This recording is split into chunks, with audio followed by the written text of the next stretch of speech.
one of our greats. Absolutely. And the thing about him, it's not the 166. It's the fact that, he's the rock. We bat round him. Everyone else play the shots, and Joe Root will just bat through. He got 166 and 133 deliveries. And as Owen said, that pitch slowed up. He took 6-7 balls to get off the mark. He wasn't at his fluent best at the start of the innings. So he's not just that rock. He'll keep up there with the best of them. And that's because if you bowl him a bad ball, you go for 4 or 6. You bowl him a good ball, he goes for 1. I think in the history of the game, there's only been 2 players in the middle order, de Villiers and Kohli, who are able to manoeuvre and knock it around as well as Joe Root does. I'm talking statistically. He is just phenomenal at knocking a good ball into a gap and getting a single. So he never gets stuck. He's just a phenomenal talent. I love the rhythm of his batting. In an era where power hitting is taking over, to have a touch player like Joe Root is just incredible.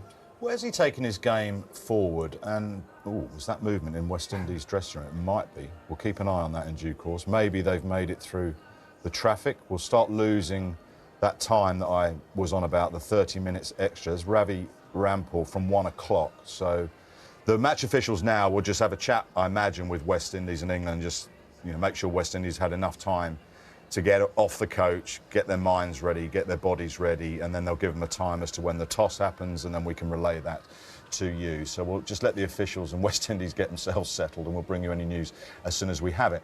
With Joe taking his game forward, how's he done that? That time in IPL where he started to sort of buy in or try to buy in a bit more to the way Ben was running the Test match side, perhaps rode back a wee bit in red ball cricket, but has that given him an extra couple of dimensions to his white ball game? Yeah, well, I think it has. I actually think all of it has. A little insight into the mentality that Joe Root has and has had since he was a young boy. He absolutely loves batting. And when I say loves batting, he is trying to produce the perfect game, but with the understanding of every time you go out to bat, you cannot produce the perfect game. So that involves making mistakes along the way and trying to grow to your game given every opportunity. He bats longer in the nets than anybody, and it's easy saying I hit volume of balls because a lot of people hit volume of balls, but Joe is working on his technique, on his mentality, on segments of the game each and every time. Just explain that. Yeah, it's called pig, is it? Yeah. And why has he been flicked on the forehead? Well, I'm pretty sure he lost. Well, is that your winner's prize? You get 3 chances, the PIG, and then you're flicked in the forehead by the sounds of it, yeah. I didn't really... I'm not a football guy. Did you introduce this? No, absolutely not. I was all for, lads, you do what you want. Let's get warm. I'm from the John Embry school of warming up. You'd put the kettle on, you'd go down, and by the time you came back up, the kettle would be boiled. So that's my school of warm-up. But lads love football. They do. It really gets them up and about, yeah. Can I ask you a question about Joe Root? A World T20 coming up in India and Sri Lanka. I spoke to KL Rahul in India recently and how he's taken his T20 game on and realising that even he had to be more dynamic. He was trying to accumulate and work it around. He was going to be even more dynamic, as you've seen in the IPL, as we saw in white ball cricket over the last year or two. Would you have Joe Root in that squad for India and Sri Lanka for a World T20? Yeah, good question. I think when you sit down and pick a squad, you always harp on about the roles you're trying to fulfill. And in, say, a batting lineup where your top 7 will bat, say, in this side, Will Jackson's coming in at number 7, you're asking what are you looking for in Joe Root? Is he going to open the batting or is he going to bat at number 3? And when you look at the best sides around the world, they have players like KL Rahul or whoever it might be, say Mitchell Marsh up the top for Australia. But before the name on the team sheet goes down, it is so important to identify what the team needs in that top 7. Yes, Joe is very versatile, very adaptable cricketer. Even recently in the winter, goes away and plays in the SA20 down for the Paul Royals, does exceptionally well, brings a continued success. But the strike rate continues to go up and up based on what the team needs. So he certainly could be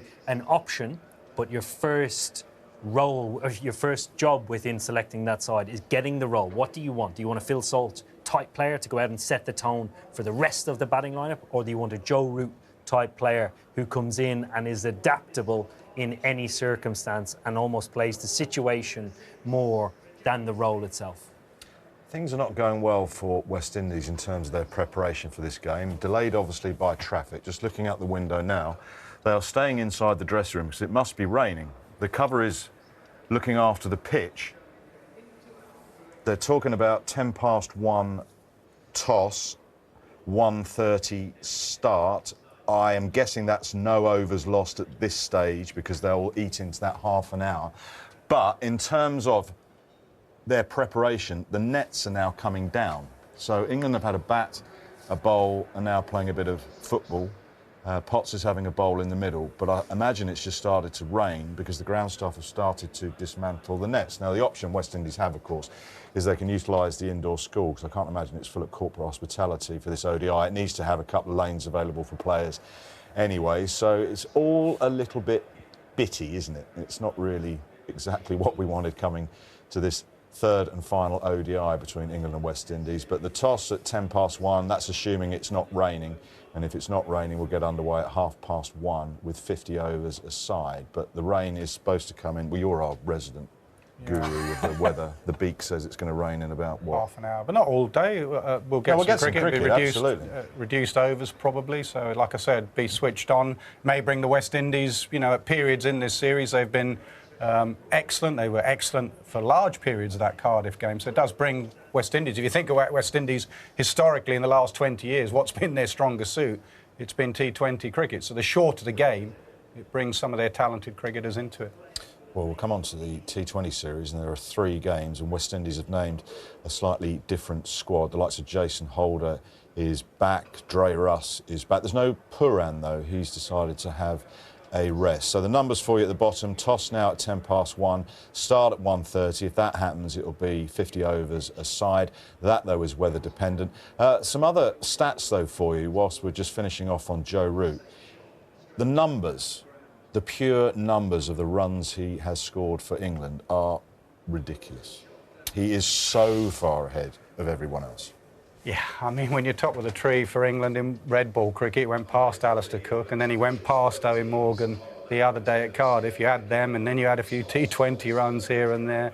I mean, obviously that is a steady list, but your point is not that he's at the top. The point is, you know, the distance between him and some great players behind him. And like I said earlier, it's not just Root and his stats, and he just loves batting. He loves batting. He said yesterday, he said about how disappointed he was. He felt he let Joss Buttler down in the last couple of years, and he's trying to pay back his side. I don't think he has to pay back any England captain for what he does and how he goes about it. There, he's smiling.